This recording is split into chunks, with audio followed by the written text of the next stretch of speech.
I was thinking about why did I start being a book collector? And the reason I started being a book collector was because it was the only way to get the books. So Northampton Public Library only had so many Arthur Machens. If I wanted to read more Machen, I had to go and find them myself. And in the days before the internet, that meant physically going to find them. So my book collecting started because I wanted to read the books. Machen, I think, was the first writer I discovered for myself. And probably like a lot of Machen enthusiasts, when I discovered him, I thought I was the only person who knew about him. I was lucky that The Hill of Dreams was the first book of his that I read, and then quickly followed with Tales of Horror and the Supernatural. It was possible to get Machens in the 80s and 90s on ordinary bookshelves in bookshops, but it wasn't easy, and it's even less easy now. I think probably like most collectors, after a while I began to like the book as an artefact. So there's that wonderful phrase reading copy, which booksellers use, which always seems strange as if the others aren't reading copies. And I don't think I have any books that I wouldn't read, but there are some that I prize just because of what they look like. And in my case, it's not about condition. I actually like old shabby books. I like books with character in.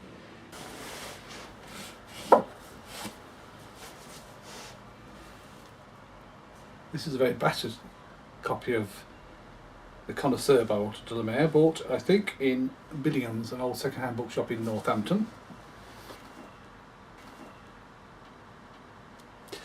And de la Mare I discovered, I think, about the same time as Machen.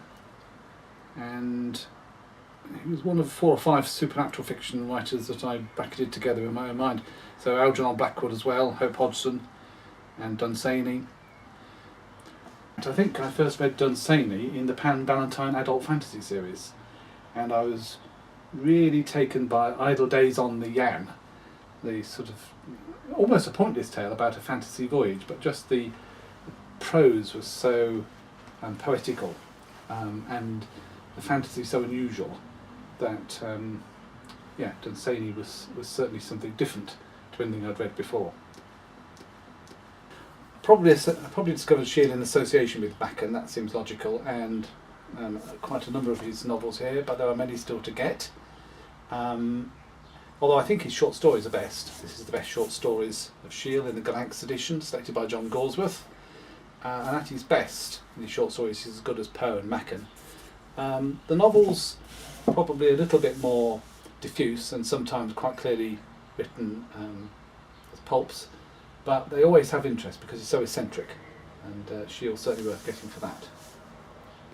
I would say I'm not a completist for any writer, so things like pamphlets and contributions to anthologies I don't have to have, but I would like to have all of their books, and preferably in the original editions. They don't have to be firsts, but that's certainly better than later reprints if possible. So that means in Shiel's case there are going to be some I'll probably never get. Things like White Wedding. But I would rather have them in the proper edition than wait for something to come out in a print on demand. It's just a little section of William Gerhardie, I think that's how you pronounce his name, who was born in Russia, of English parents, and wrote wonderfully witty things, said to have been an influence on Evil in War, and certainly Evil in War style wit, quite black humour, and again a bit underregarded, I think. And then there's also some R. Austin Freemans, the detective fiction writer, probably second to Conan Doyle in the Holmes series, some say even better actually, including The Eye of Osiris, which I think is one of his best ones. On the top shelf there's a stray Machen, the Great God Pan in the Keynotes series, and there's also a set of Hope Hodgson in the Holden and Hardingham editions. In fact, Hodgson I first read in a lurid Pan paperback, I suspect like most of us, and just were completely taken by Carnegie the Ghost Finder, and have enjoyed occult detectives ever since. I also enjoy The House on the Borderland and The Nightland. I'm less keen on his nautical stories, even the ghostly ones. And The Nightland I think does bear reading, despite its reputation as being fearsomely unreadable. After the first couple of chapters, it's no problem at all. Algernon Blackwood I always bracketed in my mind with Machen. Of course they knew each other, both members of the Golden Dawn. And I always remember Colin Summerford, a friend of Machen's, a much younger friend, who I met in the 80s, saying his summary of Blackwood was poor but a man of power. He did have an incredible visionary insight into what he wanted to convey. Sometimes, especially in his novels, he has to work really hard, and I don't think always succeeds. The Centaur and Julius of Valon are certainly worth reading, but there are struggles sometimes. He was much better at it in these short stories, where he's certainly Machen's equal. So stories like collections like Tongues of Fire and The Lost Valley I've got here, incredible adventures, must be amongst the best supernatural fiction collections in the 20th century. Hubert Crackenthorpe, a writer of the 90s. I got interested in the 90s very early, and I can't quite remember how, but I saw a facsimile edition of the Yellow Book, and I read Dowson's poems, and I suppose probably I made a list of 90s authors, and Crackenthorpe was one of those. Again, perhaps fortunately, one of the first books of his I got was his little collection of travel sketches called Vignettes. This is a rather battered, shabby edition. And I think just something about the sort of lyricism of it and his sort of youthful eagerness to convey what he was feeling must have appealed to me. Actually, most of Crackenthorpe's stories are not like that. Henry James had a wonderful phrase for them. He said that Crackenthorpe achieved an exquisite felicity of dreariness, and that's because Crackenthorpe was an early realist novel. So Wreckage, which is an excellent 1890s title, and has peacock feathers on the front, is probably his finest collection of realist short stories. And again, I think Crackenthorpe's under-regarded, really. Maybe a little dated for our time. Some of the things that shocked the Victorians wouldn't shock us, but he's certainly a writer of the 90s that ought to be better known. Manhood books here, and Manhood was a short story writer of the 30s and a little after.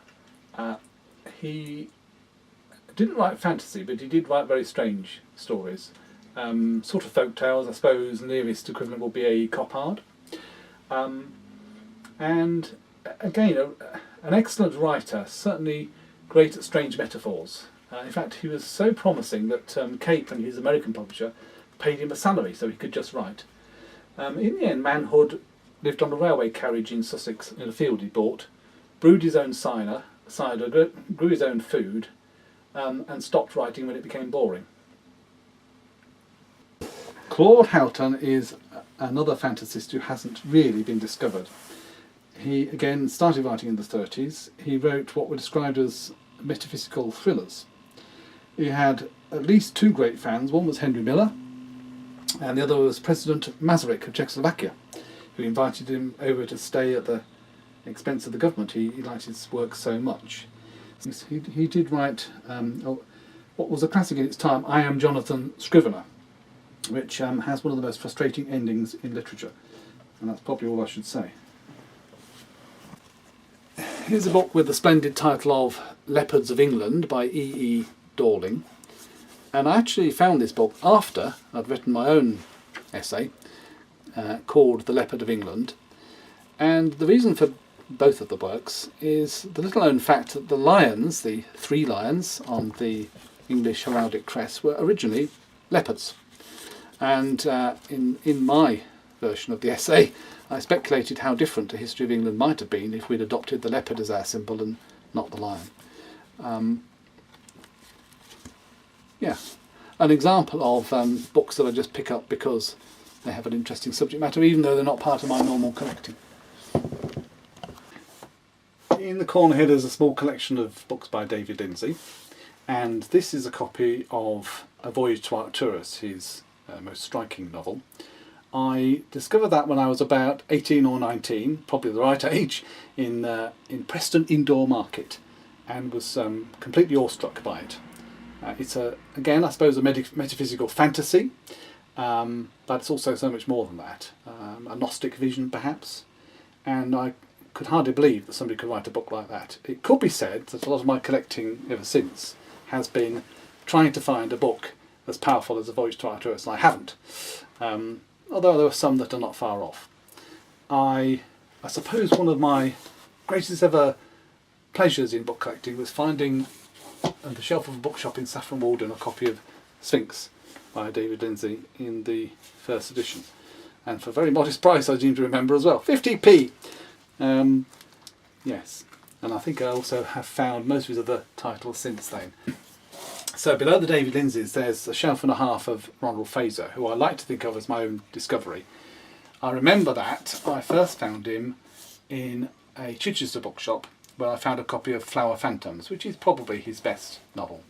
And in Flower Phantoms, a young gardener in Kew Gardens enjoys a mystic communion with an orchid and other hothouse plants. And it has been described, I think, by Lyall as a piece of Art Deco eroticism, which is a great description. Who could resist a book with that description, and also with the title, Flower Phantoms? Fraser wrote about 27 novels for Cape, and they're not all as good as Flower Phantoms, but they have a lot of surprising interest in them, and he surely should be better known. The Book of Jade. I first heard about the Book of Jade from Nick Blinko, the artist and musician, and Nick had read about it in Lovecraft's Selected Letters, where Lovecraft calls it nasty and cynical. It's a very rare book, and at the time the only copy I could find was in the British Library. So under the dome I called it up and was suitably impressed by the highly mannered and decadent poems inside. And I wrote an article about the Book of Jade for Dagon, a Lovecraftian magazine edited by Carl T. Ford. Not long afterwards, much to my amazement, Tom Ligotti was disposing of some books, and one of those on the list was the Book of Jade by Park Barnitz. So I quickly acquired that and was very pleased to have the original edition. That book in due course passed to David Tibet, and Tibet produced this splendid facsimile edition, which is pretty much indistinguishable from the original one, except it has extra material in there. And it has an introduction by me and an afterword by Tom Ligotti. So I suppose it's a book with many associations with friends as well as its own content. And again, a bit like A Voyage to Arcturus, I don't think I've ever found a book of poems quite like that. However, I did spend quite a lot of time in my 20s looking for slim volumes of delicate and decadent verse, and I acquired a few like that, even if they're not quite up to the standard of the Book of Jade. One of the strange books of poetry that I discovered is called A Book of Deadly Sonnets by N.B. And N.B. was Norman Boothroyd. He wrote fantasy nonsense verse, and perhaps the best way to describe it is a cross between William McGonagall and Lord Dunsany. This book, I think, must have been privately produced for the author. It's quite crudely done, wonderful puce-coloured boards, and this sort of vaguely early deco title page, 1909. Last night I wandered through the gates of sleep into a region desolate and chill, in which uprose a gaunt and sombre hill of huge dimensions, high as hell is deep. Boothroyd is completely unknown. He also wrote for the New Age and one or two other modernist magazines. Doug Anderson has discovered through some research that possibly he might have been an architect born in Holmfirth in Yorkshire, but actually very little is known of him. I think these are rather wonderful poems. I'm not sure how much they were intentionally tongue-in-cheek and how much they are a sort of wonderful mixture of good and bad, but I do think that Boothroyd should be better known, and if I have my way he will be. Undergrowth by Francis and Eric Brett Young. And the thing about Undergrowth is it inspired me to write a story about someone searching for undergrowth and encountering a supernatural experience as a result of it. When I wrote it, actually, it was quite difficult to find, almost impossible, but since then I have found 4 copies and given some of them away. I had the pleasure of writing the biography of Sarban, drawing on his enormous family papers, huge chronology of his life, diaries he kept almost every day, and lots of unpublished manuscripts and stories, which it was a real pleasure to work through.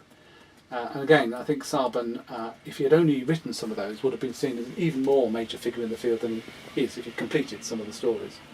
I can't really remember how I first discovered Sarban, but probably in one of these pulpy paperbacks. In the corner here there's a collection of all but one of the books by W.F. Morris, and he's again somebody I feel I discovered.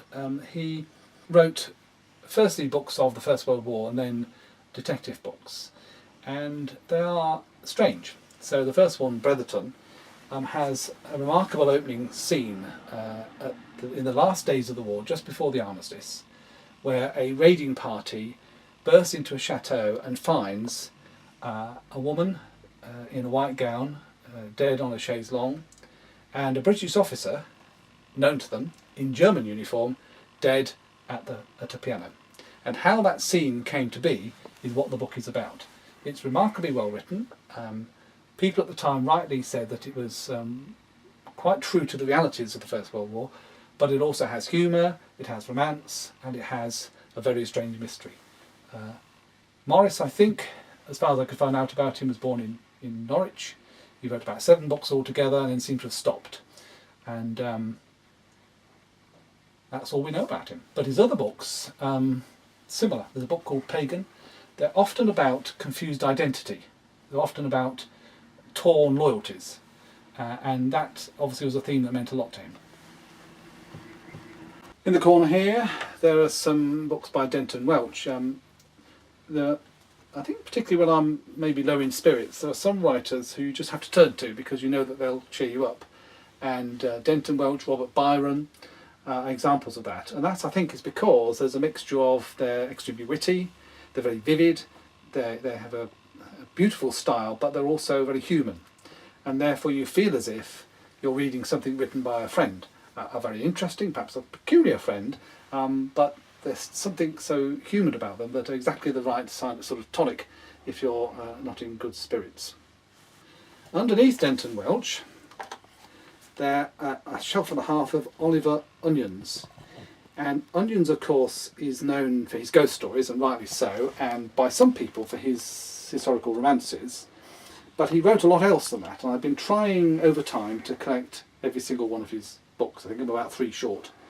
The Hand of Cornelius Voigt is perhaps one of his lesser known ones. That is a sort of supernatural thriller, and very strange indeed, about, I suppose, a sort of human chess piece.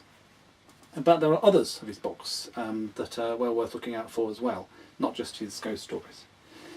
Propped in the corner here is another delicate little volume from when I was collecting slim volumes, 2 Pierrot plays, The Dream Stone and The Dream Gate, by Lieutenant Eric Lyall of the Highland Light Infantry. And Pierrots were very much in vogue in Edwardian times and just after, and Pierrot plays even more so. Of course, Dowson wrote a Pierrot play, The Pierrot of the Minute. This has a nice frontispiece of a Pierrot locked out of a gate. They're possibly whimsical, possibly delicate, and full of light fantasy involving the characters from the Italian comedy.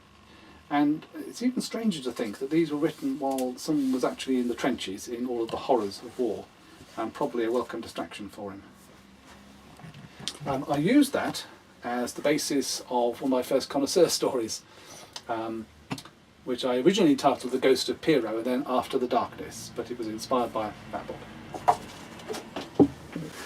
Below the Oliver Onions there's a shelf and a half of Peter Vansittart. Peter Vansittart was another author I discovered when very young, when I got his book The Lost Lands from the library, and began collecting him shortly after that. I had the pleasure of meeting Peter on a couple of occasions and interviewing him so I could write articles about him and tell people how great his work is. And Peter was a perfect literary gentleman. He would talk to you about other writers. He had lots of interesting anecdotes. He would talk to you about the history and mythology that had so fascinated him and goes into his books. And he would also be very keen to talk to you about his own writing. He was less keen to talk about himself, which when you're trying to write an interview with him is a little bit more difficult. Probably one of the great pleasures of my literary life was the fact that Peter dedicated his last novel, Secret Protocols, to me. And I was very moved by that. It's a book about interwar Europe. which also is a period that greatly interests me. There's a small collection of novels by J.C. Snaith, who is a recent discovery of mine. Snaith has the unique misfortune, I think, of being a writer where lots of critics have said that he's written a masterpiece. Unfortunately, they can't agree on what that masterpiece is, whilst they do agree that the other books he's written are not worthwhile. Beneath Snaith we have Mary Butts, and Mary Butts was the author of an excellent Art Deco Holy Grail novel Armed with Madness, and that I warmly recommend. A bit like Williams and Machen in her treatment of the Grail, but if you imagine updated with kind of Parisian bohemians on the Dorset coast, it's a book that's worth pursuing. She also wrote some excellent supernatural short stories, and there's a small collection of there. In her later life, she befriended Frank Baker, and so I put Frank Baker next to Mary Butts. And Baker is another author, I think, who should be better known. Friend of Arthur Machen, and that's how I first encountered him. An excellent autobiography I follow but myself, in which he tells his life story through his encounters with people he's met and who are important to him, one of whom is Machen. And for a while, that was what I knew of Baker. What I've found since is that he was no mean writer himself, and again, quite a various writer, probably now best known for his book, which wasn't the inspiration for The Birds, but also for Miss Hargreaves, about a fictional poetess. And the book of his I probably most quite like is Before I Go Hence, set in a semi-derelict cottage where, again, a group of quarrelling bohemians, a bit like in Mary Butts' story, have a supernatural experience, probably a time slip. So, Frank Baker.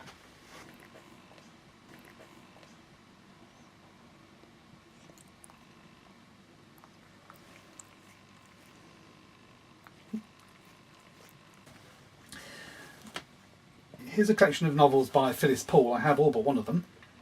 And I first heard about Phyllis PAUL in a footnote to a book about Charles Williams by Glenn Cavaliero.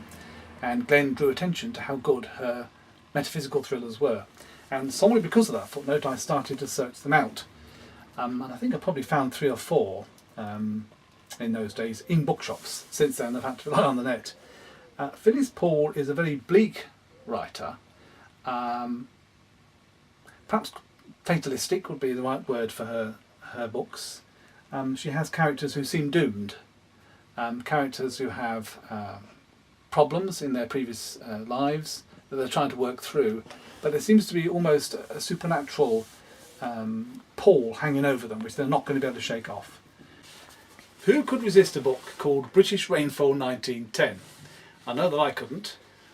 On the end papers there's some wonderful pictures of rain gauges, and the entire book is a collection of recordings from rain gauges and reports from observers throughout the country, thousands of them, very often parsons, squires, ladies of the manor, sometimes waterboard engineers.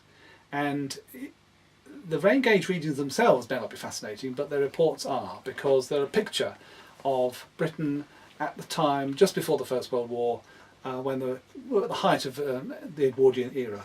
They're charming, sometimes full of pathos as well. And who would have thought it from a book with such a dry title? Well, it does have rather wonderful purple boards and gilt spines. Also, if you are interested in the rain gauge readings for your area, there is an enormous number of them from all parts of the country. I was so fascinated by this that I did a sort of found poem of some of the extracts from it, which can be very interesting.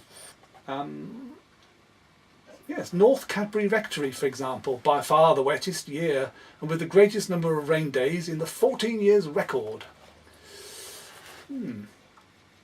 Longley Vicarage, a memorable year for its heavy rain.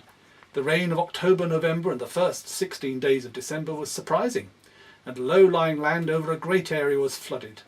The conditions were adverse to agriculture and fruit growing, and crops were very small.